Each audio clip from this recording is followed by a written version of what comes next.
For 24 years in a day, I served as a Special Forces Navy bomb disposal diver. Had a fantastic career, but that career came at a cost. It cost me mentally, it cost me physically.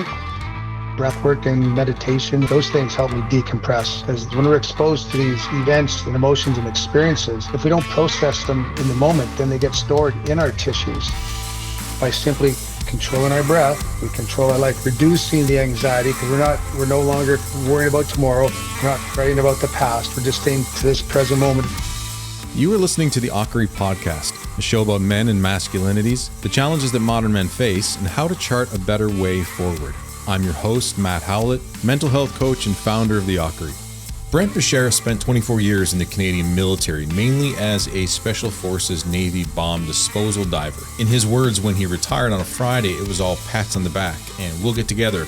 But when Monday came, it was tumbleweeds. He had a great career, but the highly stressful and traumatic experiences had left a mark, and now his mission was to heal. Through mindfulness, breathwork, and cold exposure, what he learned through his Wim Hof instructor training, he was able to heal himself, mind and body, and now focuses on passing on what he's learned to others. In this conversation, Brent shares how his newfound routine enabled him to reverse his prediabetes condition, heal from what he calls a mental meltdown, and ultimately save his life. We talk about the physical impacts of this work and the potential societal impacts, which is what he is focused on now through HeadStart, a 2-minute breathwork program for students and staff that is launching in several Canadian schools this fall 2025. Here's the conversation with Brent Beshara. What I'd love to do to start, because obviously there's going to be a lot of people who don't know you, and I like to get a Coles Notes version whenever digging into someone's story. Like, I know you're in the military, and anybody who recognizes your name is going to know a bit of your story. You know, you've got some content out there on YouTube and Facebook and what you're working on, but give everybody just an idea of who you are, where you've come from, what you've been into. Yeah, great question. Great point. Well, firstly, I grew up in Edmonton, Alberta. I served in the military for 24 years in a day. I served as a Special Forces Navy bomb disposal diver. Had a fantastic career, but that career came at a cost. It cost me mentally, it cost me physically. So I was on meds for 7 years up until getting out. Got off those medications through a daily commitment to physical routine, walking, eating better, yoga, breath work, things like that. I was diagnosed pre-diabetic in 2015 by my doctor in October 2015. I saw the Iceman on Joe Rogan episode 712, in which he's a Dutchman from the Netherlands, and he says, because he can, he says we all can. So I took up his regimen of mindset, breathwork, and daily cold exposure, and then went off to Toronto, Poland, and Amsterdam to become an instructor in the method, and then I brought that method back. So for me, it's helping out my tribe, my friends with mental health. I'm involved with a couple of men's mental health groups and mental health groups here in St. John's, Newfoundland. And I've also come up with a breathwork program for kids K-12 in schools across the province and having great success with it. So that's kind of where I'm at. As my bride Kellyanne says, I'm in the army of love now. And so that's my commitment to life, is to commit to those who are struggling and go where I'm called. And so thanks for having me today. Yeah, of course, man. We met up for coffee, and I love what you're doing in the schools and can't wait to see that launch. You said that's going to start this fall. Yeah, right. Yeah. I'm in one school now. I've got 4, 5, 6 teachers now ready to apply it this fall, and there'll be more schools, because now that the teachers are back in school getting ready for the new season, now I can start hitting up the principals, because here in Newfoundland, it's the principals that are the gateway or the gatekeepers to the curriculum. So those are the ones I need to contact with, and everyone I've met so far has given me 2 thumbs up. So this is right.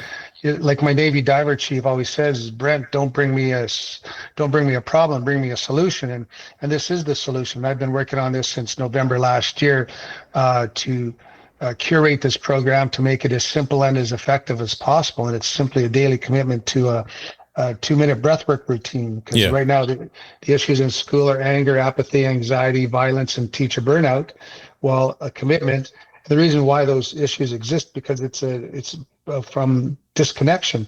And so through a daily commitment of a breathwork routine, we reconnect to ourselves to understand our impact upon others. And so that's the Yeah. solution. And Yeah, I so, want to dig into a bit more of the background first. So we'll backtrack and then we'll get sure. into the breath work because I find that not just interesting, but I love the fact that that's going to be something that's taught in schools, because one of the things that I've always thought about when it comes to K to 12 is missing, that at least I felt from my experience, is that emotional regulation, just talk of that side of life. And that's exactly what you're digging into. But tell everybody a little bit about your military experience. And you just mentioned Navy. Is it only Navy? No, in 1983, I joined the Princess Patricia's Canadian Light Infantry. Okay. I served there for 6 years. I served overseas, served in Cyprus. And then in that, while serving in Cyprus, I put they called it a remuster at that time. So I remustered over to clearance diver, which is a Navy bomb disposal diver. Okay. And during those 18 years, I served 5 years in our commando unit, the Joint Task Force in Ottawa. Okay. What would that look like exactly? Joint Task Force in Ottawa. Is that more of an office position or? No, it's a commando unit. Okay. Where like the SEALs down in the States, like a Delta unit. Okay. So highly specialized, very unique military training to, safely rescue the hostages or whatever direct action needs to be involved, overseas or domestic. Mostly it's overseas. So it was mostly the bomb work. That's For myself. Yeah. That's about as good as I can describe it. Can you tell me a little bit more about that? What does that actually look like? Like, what did you do day in, day out? Well, all clearance divers, there's 4 trades in the military that have bomb training. There's engineers, ammo techs, and an Air Force trade. I can't remember who that is. And then us in the Navy as clearance divers. And so all clearance divers are trained on explosive work, but there's a qualification called bomb tech, bomb disposal operator, in which we're able to dispose, because as a clearance divers, we're capable of disposing of sea mines and torpedoes and other aircraft munitions and land munitions and such like that, like landmines and such. But for IEDs, improvised explosive devices, that's where we become that bomb disposal operator, and we take that training as well. And so the game has always changed. Initially, we were trained by British operators in Northern Ireland, but now that we're deployed overseas to Iraq, Afghanistan, et cetera, then the game has changed. The devices are way more complex now, way more subtle, way more effective. So you got to stay up on the game, and sometimes you win, sometimes you lose, sometimes we're the bug, sometimes we're the windshield, that kind of thing. So as a bomb tech domestically, in Victoria, because I was the closest bomb tech to the unit, at one point in time I had the most bomb calls in 1 year, and that can range anything from something suspicious to homemade pipe bombs to improvised or pyrotechnics or a suspicious package, things like that. So, that's it. It's a young man's sport, a young person's sport, I should say now. And I found it very thrilling and exciting. It was dangerous, et cetera, et cetera. Was there training there to support you emotionally? Oh, no. Like, how do you even manage that? Because that sounds insanely stressful. Oh, yeah, it is. But usually you just go back. Back when I was in, I don't know what it's like now. I hope it's better. But at that time, you would just go back to the mess, our drinking place, and just drink.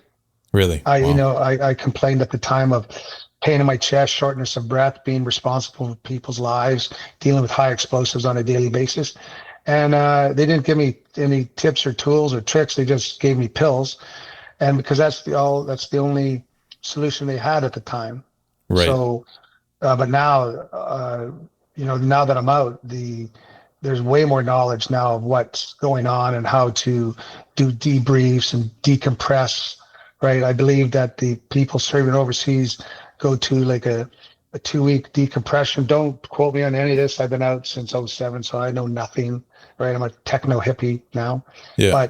But they're well aware that you can't just leave the battlefield and then 24 hours later be at home.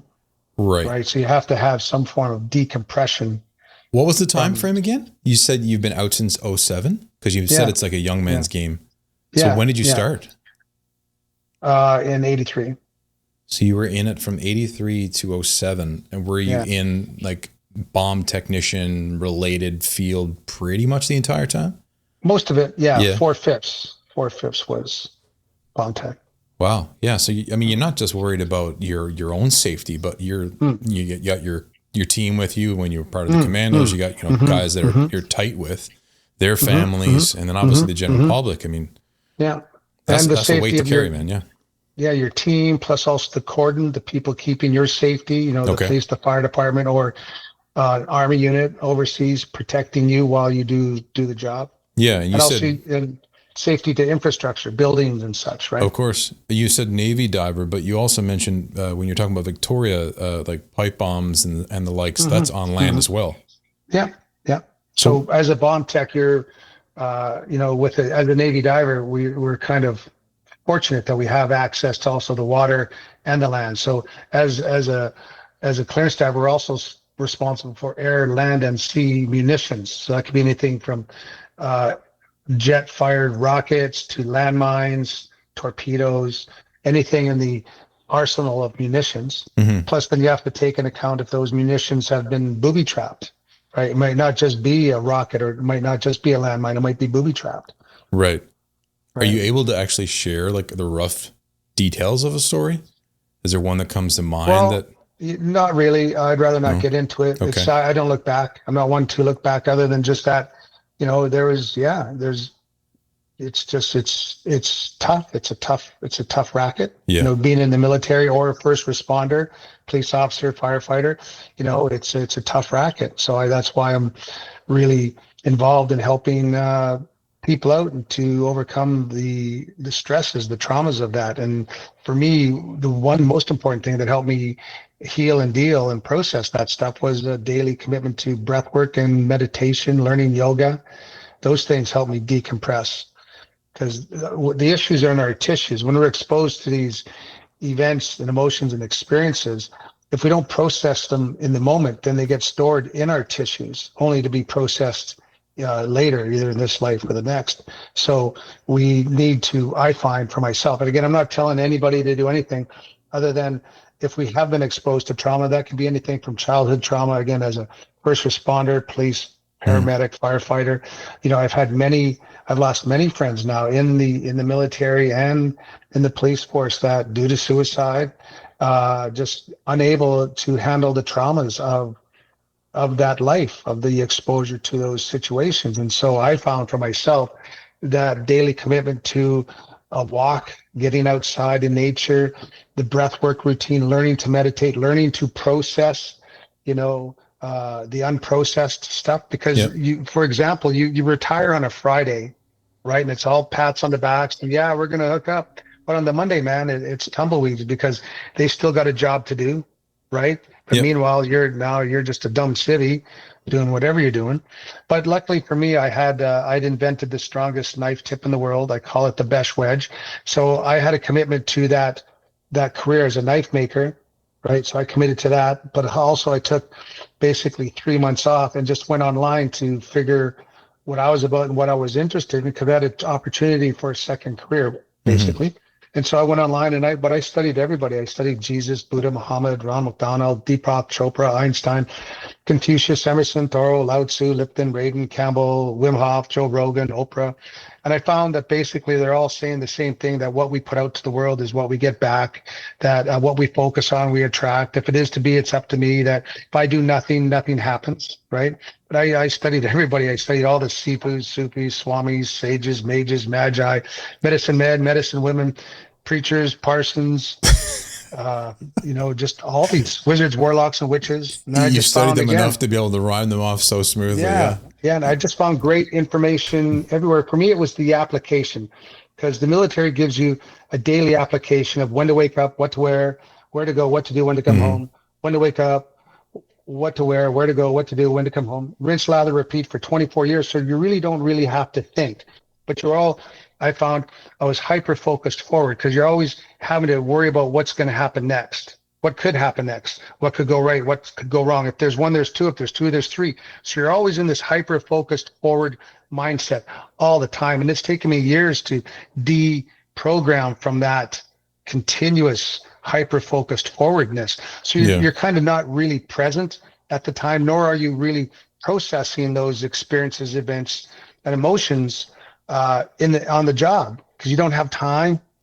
But you go to the mess. So what kickstarted that process for you? So you said you'd retired, on a Friday, you get out on Monday and it's tumbleweeds, but how did you realize that you actually needed to do this work? Like, was it actually what you said earlier? Like you watched Joe Rogan one day just by chance and it was Wim Hof, the Iceman. That's it. Yeah. So that's actually the genesis of it all. That was a part of the genesis. I had already, for me, been speaking in schools since 2006. Okay. I really enjoyed that, telling my story. So for me, it was that daily application. So I found I became a student again, a scientist, an explorer, and a philosopher. And so I'm looking up all these books. I've got thousands and thousands of books now, and maybe a few thousand. And the point is, though, is that for me, I would read a whole book to see what that cat did. What was their application? How did they apply this great knowledge? Right? Because if we don't apply it, it's not going to happen. It's one thing to know it, but if we don't do it, then it can't happen. Right? So for me, it was that daily application. So I just kept applying what those people were saying. So you were studying with Wim Hof, right? Yeah. You said you went to a training course, something like that. Can you tell me about that? Yeah, fabulous. First one was serendipitously. We'd already booked our trip to Ontario and the mainland out to Victoria and back. And the one weekend that I was in Toronto, because I got an email from, because I'm on the Wim Hof email list, and they said, hey, Wim Hof World Tour, Tokyo, London, Buenos Aires, all that stuff. And then I see, coming to Canada, and then Vancouver and Toronto. So I checked the dates. The same weekend, I'm 1 hour north of Toronto. Wim's running a one-day workshop. So I go to that one-day workshop. I meet the second Wim Hof instructor in Canada, Steve Beatty. And so I asked him, what was that experience like? He goes, it was life-changing. He says, Brent, you should really go. So I gave it some thought. That following September I went to Amsterdam to his farm and did part one of the instructors. And then the following January in Poland, we go to his farm in Poland and do part two of the training. And what was very cool, because I'm a kind of a highly motivated human being, is that on parts 1 and 2, I met 49 other highly motivated human beings. It was the most energetic group. There's a picture on my screensaver right now of the course. And it was just so amazing to meet 49 highly motivated people, like yoga instructors, coaches, et cetera, et cetera. And everyone was so, after 8 days in Poland, it's a very emotional, you got to shed your stuff, and you're an instructor in the method. So you're branding Wim Hof's material, right? And so you commit, like we're doing monster daily breath work. We're doing epic cold exposure. It was profound. It was a profound, super life-changing experience, and in which I revere today. Yeah. Can you give me the specifics of that? Like, what's the before and after? You said life-changing experience. Like, for you personally, what was it like before practicing this method, and what is it like now? Well, I can give you some mathematics on that. Well, clinically, it was, again, pre-diabetes, right, from my doctor. Right? Pre-diabetes. And she's had a practice for 20 years, hundreds and hundreds and hundreds of patients, clients, if you will. But I'm the only person on her client list, after all, maybe a few thousand people that have been diagnosed with pre-diabetes. I'm the only one in her practice that has reversed pre-diabetes. And I just had live blood analysis here last week. And the person there said, I've got the happy blood of an 18-year-old cheerleader. Right. And so that's, for me, super life-changing, going from pre-diabetes to now having the happy blood of a 18-year-old cheerleader. I've never heard blood described as happy, as not like to a cheerleader, but yeah. And that's what he says. If it's good for you, it's good for me. That's right. And if it can work for me, it can work for other people, but it just takes a little commitment. Yeah. Tell me, what about the stress and the anxiety? Like obviously you talked a little bit about the military. that didn't go away overnight. So this definitely played a role in that. Sure. What did that look and like? So, well, you're exposed to grievous trauma. You're exposed to horrible, horrible things. And for me as a bomb tech, all you study is incidences where people have died. Right. Yeah. I witnessed a car bomb in Cyprus. We were in recce platoon, and we were up in the helicopter, and I witnessed a car bomb in which 6 people were vaporized instantly. Right. Yeah. So you've got to live with that stuff. And then, so again, for me as a bomb tech, but also first responders, firefighters, and police, they're going into situations that are completely horrible and grievous. And it does stick with you. I'm still sorting out the belfry with my bats and squirrels and such. So, it's a commitment. I work on it every day. Some days I'm the bug, some days I'm the windshield, but it's always there. You can feel that tension. I feel it. And so it's a daily commitment, and I commit to the cold exposure. I swim every day. I go, and I swim year round. So I'm in the pond, I'm in the ice. It's starting to cool off now. So I'm looking forward to getting back into the ice. Between parts 1 and 2 of my instructors, I started a group called the Newfound Winter Crew. Right. Here in Newfound, and we have almost 7,000 plus people now committing to this practice. And so it's a great way for us to embrace winter, right? It makes winter goes by so quick. So I'm very excited to have the snow and ice come again. But that's it. And that's it. Living with it. I don't know if you ever, I've lost dear friends, I've lost dear family, and that stuff. That's it. It's tough, but that's why I commit to this daily practice, because it alleviates and helps dissipate the anxiety, the paranoia, the grief. Yeah, right? There's got to be an element of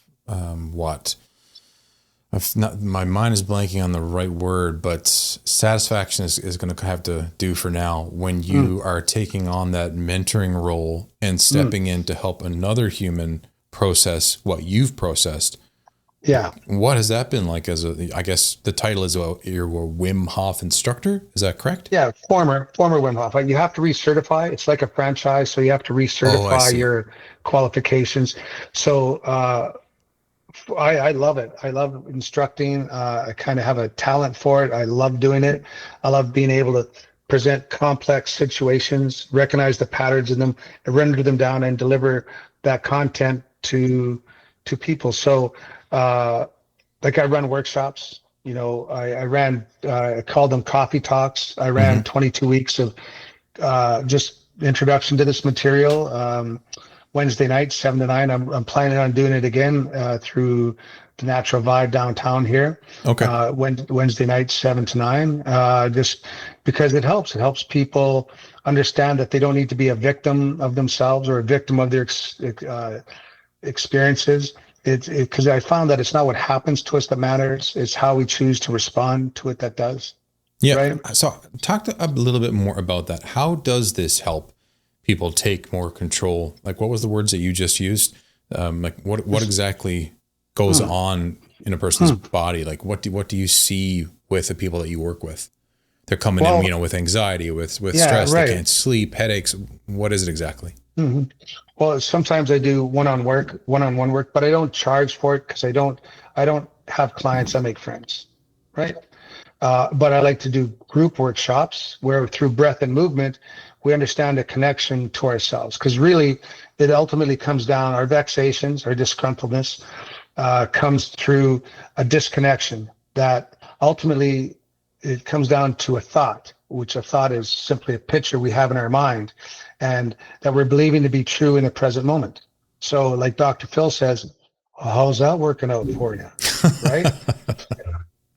And like Jesus says, do you believe? Do you believe in a higher power? Ultimately, from my experiences, we're the higher power, to believe in ourselves and our capacity to step up to our own plate, to firstly be accountable through our choices and our accountabilities for our actions, to be accountable to ourselves. And through that accountability, that integrity, that authorship, that ownership, we then see that our role our role in this experience in the past, right? How do we own that is one thing. And then through staying present, because tomorrow hasn't happened yet. Tomorrow is simply a concept. The past isn't happening now. So for me, it's a game of, again, this is what works for me. It might not work for everybody. Don't take my word for it, right? It's just my best guess. Beshara, Besh, right? So the point is, if I know if it can work for me, it can work for other people. And so that's all I just share is my story and the tips, tricks, and tools, skills, and drills that I learned from that. You know, I don't, I'm just a cat. I'm just a dude that's had some life experiences and figured some stuff out, and that worked for me. So I just share that stuff. But to your credit though, there is a lot of science behind what you're talking about. Like, you know, it makes me think of mindfulness. I have not practiced breath work. I mean, I wouldn't call what I've done breath work, at least. Like, you know, becoming more aware of how I feel in the moment, like, you know, box breaths, like that type of, that's very basic and what I know of breath work. You know, I've never studied like you have, but what I do know that the science says that when you are more aware of yourself in the present moment, more aware of your experience, more aware of your emotions, like that lowers your blood pressure, like lowers your stress levels in the moment when you can simply become more aware of how it is that you're feeling, what your experience is in the moment. And one of the things that I've loved about that, that practice of simply trying to live more in the present is that I can be myself in stressful situations. So I used to find that I would leave a stressful situation, you know, years ago, and I would think of what I wish I had said or how I wish I had reacted. Right. But now because of this practice, because I can enter a more stressful situation and be myself and be mindful and be present, I'm not acting in a way that I'm not proud of. I'm not speaking in a way that I'm not proud of. I speak and act what I would say in alignment with who it is that I am. You know what I mean? We sometimes we act, right? We react to whatever's going on around us, and it's not always in line with our values. It's not always in line with who we are and who we want to be, who we're becoming. But yeah, I mean, there's a lot of science behind what you're saying. Like you've read The Body Keeps the Score. We talked about that, I think, when we met, right? Yeah. That book right there alone is, I'd say, enough proof for the impact of what you're talking about. Oh, absolutely. And to add to that, presence, staying in this gospel moment of presence, because this is the moment of creation. This is the moment that the Creator had provided for us. And so the sinning is an archery term, and that simply means we're missing the point. To sin is missing the point. So if we're miss the mark, miss the mark, missing. So if we're stuck in the future, worrying, anxiety about what's happening, or got feared out, worry, lack, and scarcity about the future or the past, which is guilt, we're basically sinning because we're not staying present to the moment of creation, right? We can be upstairs in the belfry with the bats and the squirrels, right? They love company, as I found out.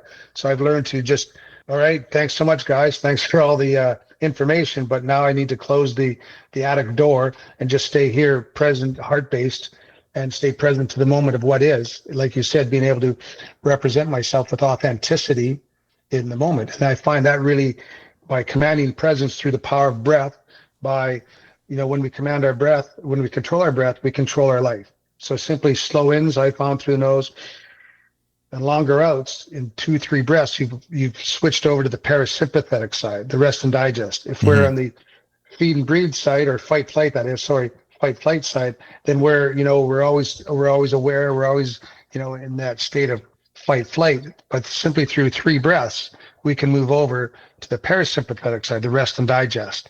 So then that's simply through. So when I find I have to give a talk, or I'm meeting someone, or something's important, I'll just slow it down. Like, you don't even know that I've been breathing slowly here to slow myself down, stay in the moment, stay present.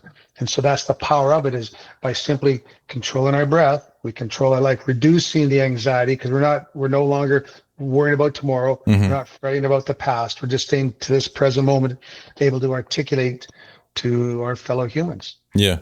Focusing on what we can control in the moment rather than being angry and worried about the past, you know, repeating itself, or living in the future and being anxious.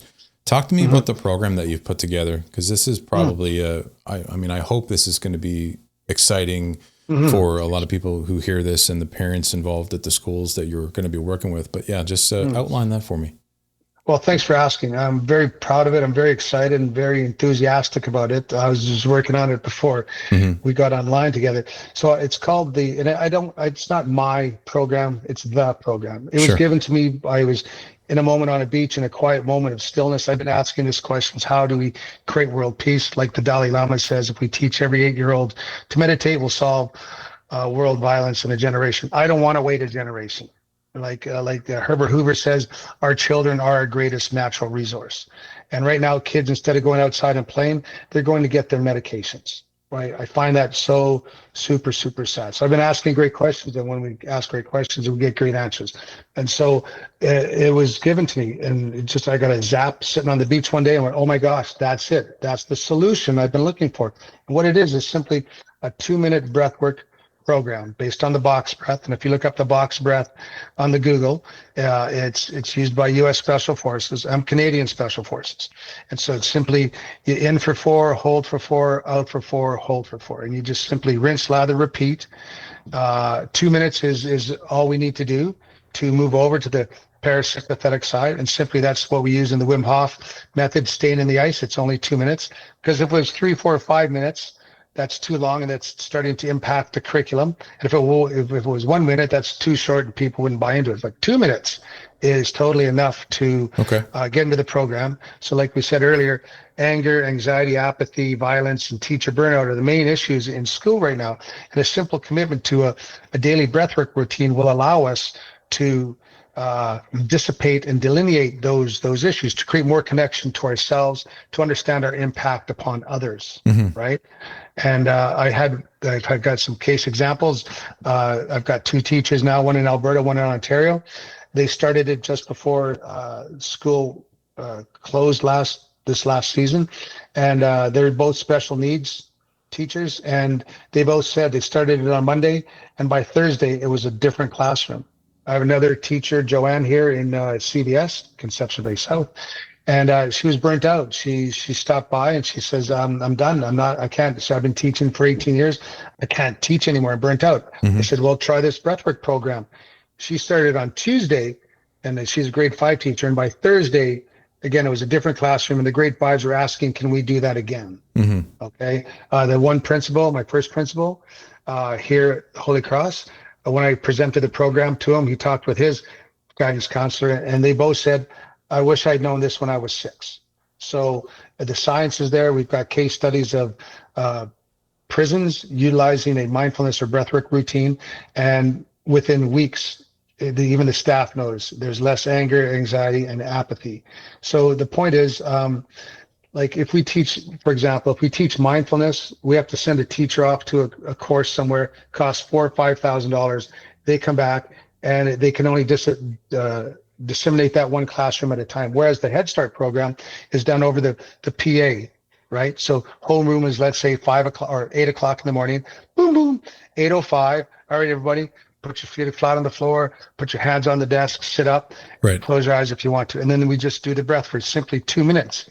And with that, one of the cool things that happens with that is the classroom becomes a safe space after a commitment to that kind of routine, because a lot of kids don't have safe spaces, right? They go home to a disgruntled, dysfunctional family, and they don't have a safe space. But the classroom then becomes a safe space, which is one of the neat benefits of this program. And it's done over the whole PA. So the whole school does it, right? So there's that kind of, That's very cool. It's reciprocity, and it's so simple. So it doesn't impact the curriculum. It gives everybody, like, all I want is the kids just to have a break. You know what mornings are like? It's get your coat, get your bag. Come on, it's pajama day. Let's go, go, go. Right? And they do that for 12 years, man. Whereas I just want them to have everybody, students and staff. Teachers are one of the most important people we have, just to give everybody a Texas timeout, just to have a breath. And then it's a tool that they can take home if they're confronted with whatever situation. They have a tool to access their emotional awareness, to help re-regulate their emotions. And then the ripple effect is that will transcend into the family, maybe mom, dad, hey, do you want to try this out? Where everybody then gets some emotional regulation, some emotional awareness. And I'm not stopping here in Newfoundland. I'm taking this Canada wide. But this is I've like got a trial kind of setup right here, right? Like get your base results, get like some testimonials, get well, I know everyone wants to do the trial. I just want them to do it because it works. And that's, you know, everyone I've met so far, well, we need to do a trial. No, we don't. We just need to do it. So that's I'm just using the language of a trial. I totally understand where you're coming from. You just want to do it. But I mean, obviously there are processes, structures, you know, systems in place for, you know, K to 12. So the way I look at it, there's K to 12. And so 7 to 12, those are basically the humans that they're going to be, and this will help some of them, you know, but this K to 6, this is the harvest. This is the kids that will only know emotional regulation, emotional awareness, that they'll take that knowledge and they'll just do it in grade 7, grade 8, grade 9. So within 5 years, I affectionately call it a different human program, right? Because we're living in very turbulent, trying times. And so what we need to do is create children that are going to take care of us, that have that emotional regulation and awareness, adaptability, to be able to adapt to the changing occurrences. Yeah. Right. So I find it very important because our children are simply our greatest natural resource. And if we don't give them the tips, tricks, and tools, we're really shooting ourselves in the foot.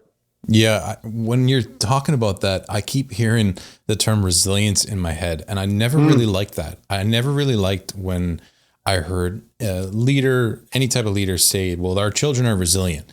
I'm like, okay, yeah, they are. Like their brains are moldable. And like you said, like when they get into like junior high and so on, we become the adults that pretty much that we're going to be for the rest of life. You know, we don't change a whole lot apparently, but you know, I've never really liked it to say that, well, children are resilient. It doesn't matter really what they go through, that they'll be okay. Like, you know, I'm a child of divorce, and like, you know, maybe some children grew up without a father or without a mother, or like lost someone tragically, whatever the case is, whatever the trauma might be for the child, you can say that they're resilient. But I would much rather do what you're doing, give them the tools, the ability to be proactive.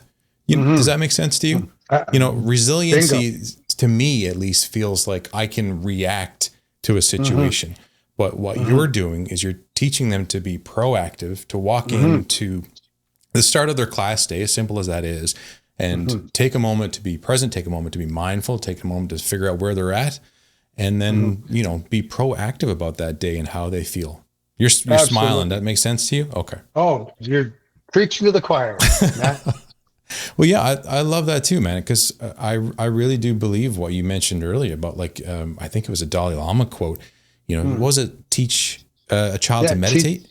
Teach every 8-year-old to meditate, and will solve world violence in a generation. Yeah, because I think if you dig into that, obviously that's very simplistic, right? That statement alone, maybe on its own, that's not enough. But if you get into the reasons why we meditate, get into the reasons why, you know, you're encouraging this breathwork program, then it's all about understanding where we're at, understanding how to process emotions, and understanding maybe even what it is or where our values are at, and what it is that's helpful to focus on and to stay away from. Because I was even having this conversation with my wife just last night. I get so fired up sometimes with what's going on in the world, especially right now, because it's just all about greed and all about power. And it's never about love. It's never about empathy. It's never about understanding each other and like making the world a better place, as cliche as that is, right? But that's what we're here for, right? That's what we have the opportunity to do. And then again, last night, I saw some videos from some religious leaders of all the people that I could see this from, talking about how empathy is, oh God, what was the term they used? I can't remember the term exactly, is not coming into my brain right now, but basically saying that it's negative, basically saying that it's not helpful, and that empathy. Yeah. Because they were saying like, you have to, these are the guys that are going to be preaching like, you know, stoicism for men, right? Cause it was a couple of dudes and leaders of this one church in the States. But I thought, how sickening is that? Like to push humanity away from empathy. That doesn't make any sense whatsoever. Empathy doesn't necessarily mean that I'm going to jump in and feel exactly what you feel and be, you know, depressed or sad or anxious or whatever. It means that I can understand you, right? It means that I can feel a little bit of it. I can get it. I can connect with my own experience of that emotion, right? So that kind of stuff fires me up, man. I love what you're doing, and I hope it's ridiculously successful. I don't see why it won't be, to be honest. I feel it's a no-brainer. I feel it writes itself. And when you see those children so calm, cool, and collected and certain about who they are, we'll create a different society within a short period of time. And I just feel like I get goosebumps whenever I talk about it. I'm so motivated. I'm only stopping at the island, like Vancouver Island, right? So I'm taking this across Canada. I've got now 2 teachers in Quebec over this past couple of weeks that I've gotten in touch with. I just finished today the French version. So on my website, best.ca, yeah, I've uploaded the French audio. I have to convert the text all over to French as well, but the audio is there, so it can be now played in French schools. Okay, besh.ca, besh.ca. And /HeadStart. And the cool part is to do it for a whole school, because that whole school will create that understanding, empathy for themselves and then others. You know, and that's, to me, that's the most important thing, is to give our children the tools to be resilient and adaptive to today's daily, the occurrences that are happening on a daily basis. Yeah. And again, for my audience specifically, like, this is not a gendered problem. This is a human problem, right? This is our species. Yeah. Like, understanding yourself, knowing your emotions, knowing how to properly feel and process them and regulate them. It's traditionally understood, I suppose, to be more feminine, but it's not something that men should shy away from. It's something that we should dig into, because it's all about self-knowledge. That, for me, that has been the main benefit of my experience of going through therapy, of journaling, of meditating, of all of this work to not just process what I've been through, process my past, but to understand myself better. To know what I like, to know what I don't like, you know, to know what lights me up, right? And how to get more of that in my life. You know what I mean? Absolutely. Yeah, absolutely. So what's next for you with HeadStart? It's kicking off this fall in a couple schools. Yeah. And well, that's it. Now once that, again, like you said, those trials, then I just start carpet bombing Newfoundland. And I know every principal, because the principals are the gatekeepers to the curriculum. And like, I'm going to attack this. Like, that's one thing I love, is that the military gave me the skills and drills to be focused, to be hyper focused and aware, and to be able to make a plan and then commit to that plan. And I've got all the skill set now in the world to be hyper effective in whatever I do. Right. You know, so now this is the deployment of it at a provincial level. And then, and as I do, I'm going to be going across Canada, man. And then once that principal says to his other principal, "Oh my gosh, we started it on a Monday, and by Thursday it was a different school." Yeah. Goosebumps. Yeah, man. Yeah. Let's carpet bomb Canada with mindfulness and the HeadStart program. With love. I love it, man. I really mean that. I hope that comes across as genuine, because I think that is life changing and society changing. Absolutely. Yeah. Well, where can people go to find you? You mentioned the website, so besh.ca, besh.ca /HeadStart for the program. Yeah. It's on social as well. Like, you've got content on YouTube. Mentioned. I've got the Facebook page. You can also, I'm on Facebook. Also, there's the Newfound Winter Crew on Facebook, if one's interested in the cold exposure. Okay. It's free. It's non-dogmatic. Everybody gets cold the same, but with the proper mindset and breath work, you're able to sustain yourself. Like, I can sustain myself in the icy pond for easily 30 minutes. What do you mean sustain yourself? Like, just like sitting in the water up to my neck. Actually enjoying it. Yeah. And it's simply the controlling our breath, staying focused on the breath, not focusing on the pain or any other issues in our brain, but simply focusing on the breath work. So that's a distinct daily application. When we find ourselves stressed out, just return back to the breath. right? When we're in meditation, if we find ourselves drifting off, I always say thank you for the awareness that I've become aware of my thoughts and just return to the breath. Mm-hmm. I try to meditate every day if I can. So sometimes I go weeks or months without meditating, but then when I start to feel that disconnection, I return back to it, and within 1-2 days, I'm right back in the saddle again. So, I've been meditating this past week because HeadStart's a high. It's my only priority right now. Sure. Yeah. Well, man, I'm And then looking after forward that, to I'm hearing working. What's that? Pardon? After that, then I'm working on homework because I don't think kids need homework. They need to get outside and play. Oh, okay. But HeadStart first. Yeah, HeadStart first. That might be a tougher one to take down. Well, man, I'm looking forward to hearing the stories because we're August 21st having this conversation, and it's going to be starting like right away, September. Yeah. First couple of weeks. Very cool. All right. Well, thanks so much, Matt. I really enjoyed our conversation. Yeah, I appreciate your time, man, and I'm looking forward to hearing what comes out of the next couple of weeks of HeadStart. Thank you, sir. All right, man. We'll see you. Take care, bud. Bye. Thank you for listening.